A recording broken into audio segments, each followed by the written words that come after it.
20ویں صدی کی سب سے گلٹی شخصیت کا نام ہے گریگوری راسپوٹین۔ وہ سائبیریا کے صحرا میں پیدا ہوا اور روس کا مشہور اور بدنام زمانہ شخص بن کر مرا۔ اس نے اپنی زندگی کا آغاز پادری کے طور پہ کیا تھا، لیکن اس کی شخصیت میں ایسی کشش اور روحانی طاقت تھی کہ وہ مشہور ہوتا چلا گیا۔ وہ کئی حوالوں سے غیر معمولی انسان تھا۔ لوگ اس سے جتنی محبت کرتے تھے اتنی ہی اس سے نفرت بھی کرتے تھے، کیونکہ وہ کسی بھی قانونی یا اخلاقی قدر کو توڑنے میں کوئی قباحت محسوس نہ کرتا تھا۔ عوام کو جلد ہی اندازہ ہو گیا کہ وہ ہپنوٹائزم کا ماہر ہے۔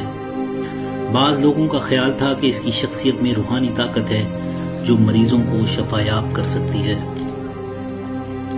جب روس کے بادشاہ نیکولاس اور ملکہ الیگزینڈرا کو پتا چلا کہ ان کا بیٹا ہیموفیلیا کے مرض میں گرفتار ہے تو وہ بہت پریشان ہوئے۔ ایک دفعہ بیماری کی وجہ سے بچے کا خون بہنا شروع ہوا اور وہ بند ہونے کا نام ہی نہ لیتا تھا۔ ماں باپ کو خطرہ لاحق ہوا کہ بچہ مر ہی نہ جائے۔ انہوں نے دربار کے سب سے نامی گرامی ڈاکٹر، طبیب اور حکیم بلائے، لیکن وہ سب مل کر بھی بچے کا علاج نہ کر سکے۔ آخر ملکہ کی ملازمہ نے مشورہ دیا کہ راسپوٹین سے مشورہ کیا جائے۔ جب راسپوٹین آیا تو اس نے پہلے سب ڈاکٹروں، حکیموں اور طبیبوں کو کمرے سے نکال دیا اور پھر وہ بچے کے ساتھ اکیلے میں باتیں کرنے لگا۔ آدھ گھنٹے کے بعد جب والدین اور ڈاکٹر کمرے میں آئے تو وہ یہ دیکھ کر حیران ہو گئے کہ نہ صرف بچے کا خون بہنا بند ہو گیا ہے بلکہ وہ راسپوٹین کے ساتھ کھیل رہا ہے۔ راسپوٹین نے جب بچے کی جان بچائی تو ملکہ اتنی متاثر ہوئی کہ وہ راسپوٹین کی مرید بن گئی۔ اس واقعے کے بعد راسپوٹین کا ملکہ کے محل میں آنا جانا بڑھ گیا۔ وہ نہ صرف بچے کا علاج کرتا بلکہ حکومت کے معاملات میں بھی دخل اندازی کرتا، جس سے بادشاہ ناراض ہو جاتا، لیکن ملکہ اور شہزادے کی وجہ سے کچھ کہہ نہ سکتا۔ آہستہ آہستہ راسپوٹین کے دشمن بڑھتے گئے۔ اس پر کئی قاتلانہ حملے بھی ہوئے جن سے وہ پراسرار طریقے سے بچ جاتا، لیکن آخرکار اس کے دشمنوں نے اسے قتل کر دیا۔ بعض مورخین کا خیال ہے کہ راسپوٹین نے زار روس کی تباہی اور لینن کی کامیابی میں اہم کردار ادا کیا تھا۔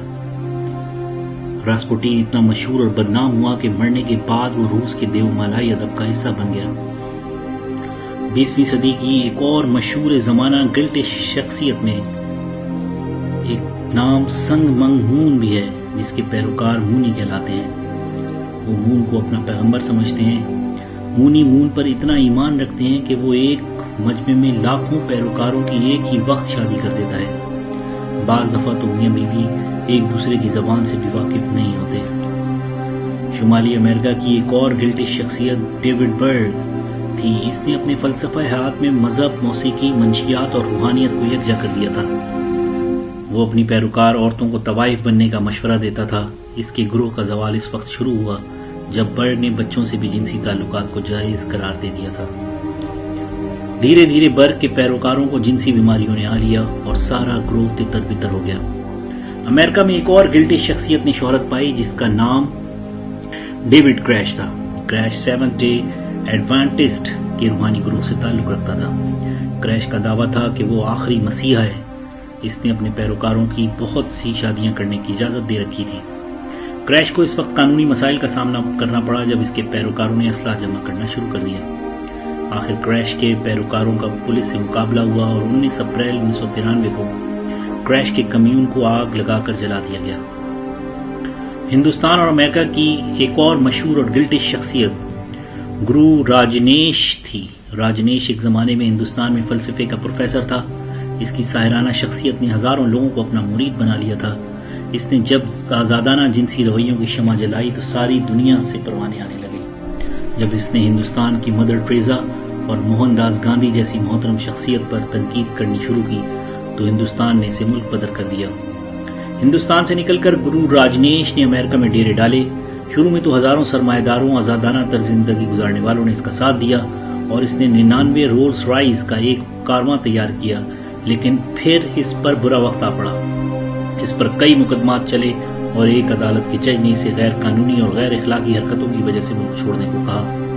المیہ یہ تھا کہ راجنیش کو امریکہ ہی نہیں ہندوستان بھی اپنا شہری قبول کرنے کے لیے تیار نہ تھا۔ وہ زندگی کی آخری دنوں میں در بدر کی ٹھوکریں کھاتا رہا۔ بعض محققین کی رائے ہے کہ راجنیش کی موت ایڈز کی وجہ سے ہوئی۔ مرنے کے بعد راجنیش کا آشرم ہندوستان میں بنایا گیا، جس کا رہنما ایک کینیڈین مرد ہے جو سوامی مائک کے نام سے جانا جاتا ہے۔ وہ ایک مشہور کینیڈین جج کا بیٹا ہے۔